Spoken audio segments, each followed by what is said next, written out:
Hello, friends. This is Ron Lapitan, your friendly Baha'i around the block, and you're listening to Baha'i Ask, where I talk about common questions about the Baha'i Faith.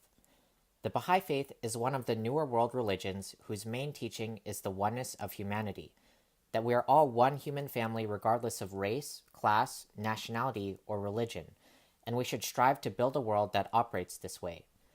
We also believe that all the great religions were created by a common God to teach the same truths. So there is truth in all religions, and there should be unity and friendship between them instead of disunity. The Baha'i Faith was founded by Baha'u'llah, whose name in Arabic means the glory of God, whom Baha'is believe to be a divine educator sent by God, equal to figures such as the Buddha, Zoroaster, Moses, Christ, and Muhammad. Before we start, a short disclaimer that while the opinions and experiences expressed here may give a picture of the beliefs and values that characterize Baha'is, they should be thought of as the perspectives of only one individual and do not necessarily speak for the faith as a whole. Our topic today is conversion. As a religion that believes in the truth of all religions, is it possible to convert to the Baha'i Faith? Does the Baha'i Faith have initiation rituals for new believers, or for children in Baha'i families to do once they reach a certain age? Are children in Baha'i families forced to join the faith? The last segment of this show I call Why Do People Change Their Beliefs?, where I will discuss some things I've learned about the experience of conversion from friends of many faiths. To start the conversation, as a religion that believes in the truth of all religions, is it possible to convert to the Baha'i Faith? For many people, it seems like a philosophy of tolerance more than an actual religion with its own truth. So they wonder if it is possible to be, say, Christian and Baha'i at the same time. The answer is that Baha'is do believe in an absolute truth. We just believe all religions are a part of it.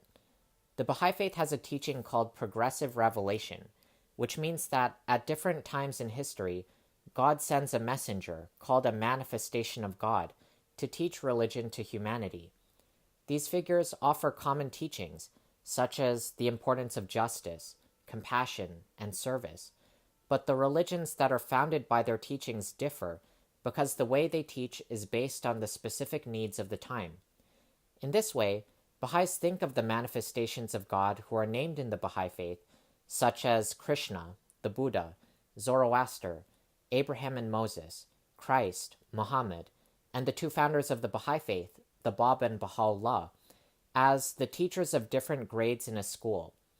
What is taught in the first grade does not contradict what is taught in the fifth grade because they are different. Both classes are based on the same knowledge, but they differ because they fit the needs of classes at different levels of maturity. Each grade is a stepping stone that prepares students for the next. This understanding of religion is summed up in the following verse from Baha'u'llah's writings.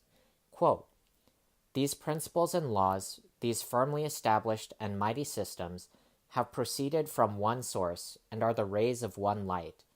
That they differ one from another is to be attributed to the varying requirements of the ages in which they were promulgated." End quote.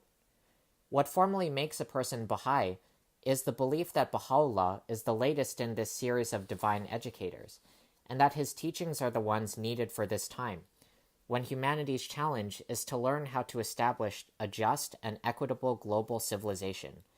And so, because the faith is much more than a philosophy of tolerance, it is possible for someone to convert. In Christianity, new Christians are baptized with water, which represents purifying the heart for Christ to enter. In Islam, a new believer recites the Shahada, the declaration which states in Arabic, "There is no God but God, and Muhammad is his messenger."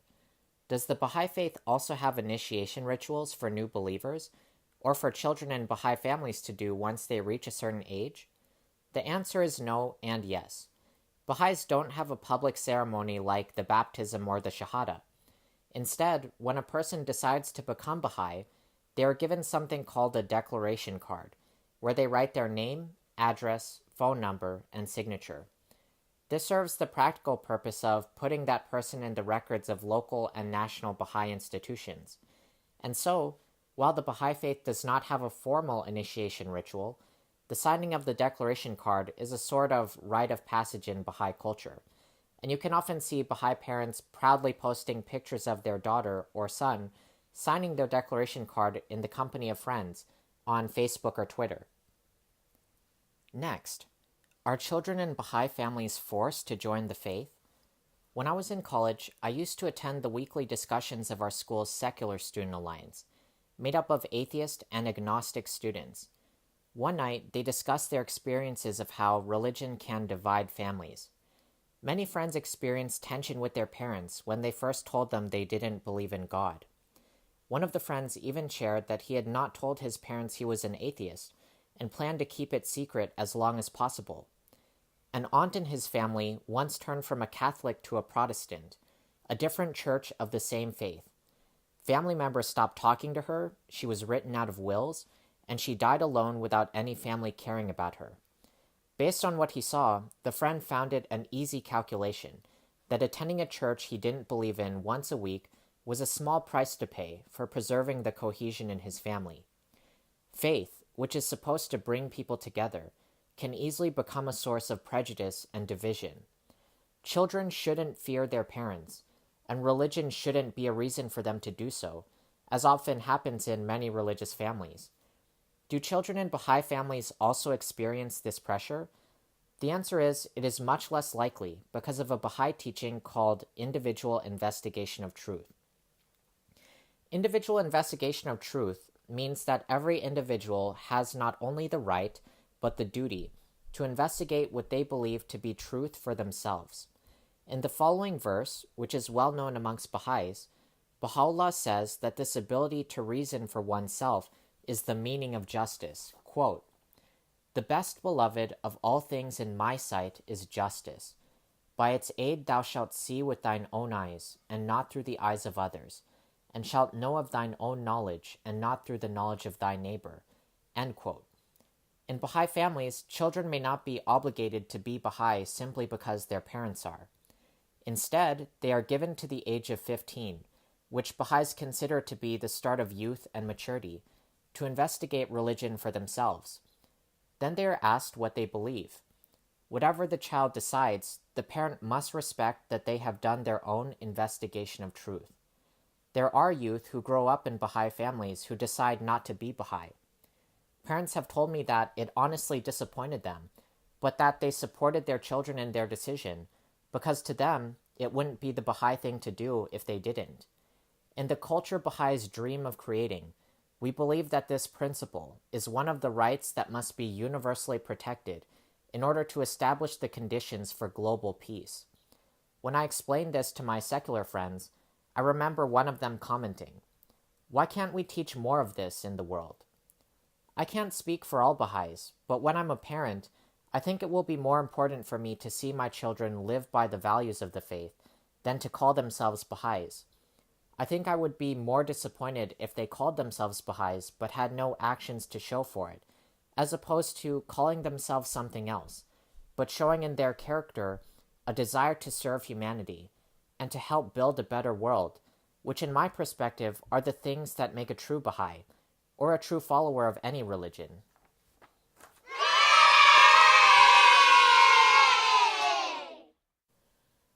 Thank you very much. And now, folks, we've reached the last segment of this show, which I call Why Do People Change Their Beliefs? This is the part of the show which is mostly just based on my own experiences, and not necessarily what the Baha'i Faith says. Dr. Seuss once said that you know you're in love when you can't fall asleep because reality has become better than your dreams. When I found the Baha'i Faith, it was the first time I felt I could relate to these words. Over the years, I've spoken with friends who converted to many different beliefs, who all seem to experience the same feelings when we found what sang to our hearts as truth. A Mormon friend once told me that when missionaries from the Church of Jesus Christ of Latter-day Saints came to her door and taught her about their beliefs, it felt like everything that she had ever wished Christianity would say. An atheist friend from a Christian family shared that when he started studying other religions, he was surprised to find how much the same God was in all of them, and concluded that no religion could be right if their truth relied on calling themselves the only truth. A Soka Gakkai Buddhist convert from a Christian family once described to me that when she first walked into a room where Buddhists were chanting the central Soka Gakkai prayer in unison, it sounded to her like the most beautiful and unearthly sound she had ever heard. Then she fell in love with the kindness that all the people there showed her, and the teachings of her new faith empowered her to rise above lifelong self-esteem issues and mend a broken relationship with her single mother. For me, it was in high school when a neighbor introduced himself as a Baha'i and invited me to a weekly prayer gathering that he held in his home. When I went, and they read verses from many religions about justice, and talked about the vision of a better world that people of all backgrounds could work together to create, I fell in love. 3 months later, I signed my declaration card. People who know what it's like to have their hearts stolen seem to have the same light in their faces, no matter our beliefs. Change inspires in us a sense of purpose, a zest for living, and a courage to face the world which we didn't have before. And all of those things make us better people. As a Mormon friend once said to me, quote, "I can't tell you for sure if my church is the truth. What I can tell you is that it has made me a better father, a better husband, and a better person," end quote. If your truth awakens that passion in you, which you wouldn't find in the beliefs of others, or in my beliefs, who am I to say it isn't true? People may share a common love for something bigger than ourselves, but we don't learn to love God in the same ways. Whatever awakens that attraction in you, I say follow it. That is when you will truly be yourself and be of the most service to this world. I don't know why God made us to fall in love with different things, but I think there is a beauty in our difference. We should have conversations with each other about what we love, not because we want to convert others, but because our backgrounds give us different experiences and perspectives to teach each other about how to create a world big enough for all of us to exist. And also because a person who listens to what you love is a friend. I'll end with a story of Abdu'l-Baha, the son of Baha'u'llah, whom Baha'is look up to as a perfect example of Baha'i teachings, who once sent a believer to teach the faith in India. 2 years later, the man came back and said despairingly, "I have delivered the message through the length and breadth of India, and they will not listen. Not one single soul has declared his belief in Baha'u'llah." Then Abdu'l-Baha, with a stern expression, looked at the man and answered, "Go back and sow the seeds. I did not tell you to gain believers. I told you to sow the seeds." And that's a wrap.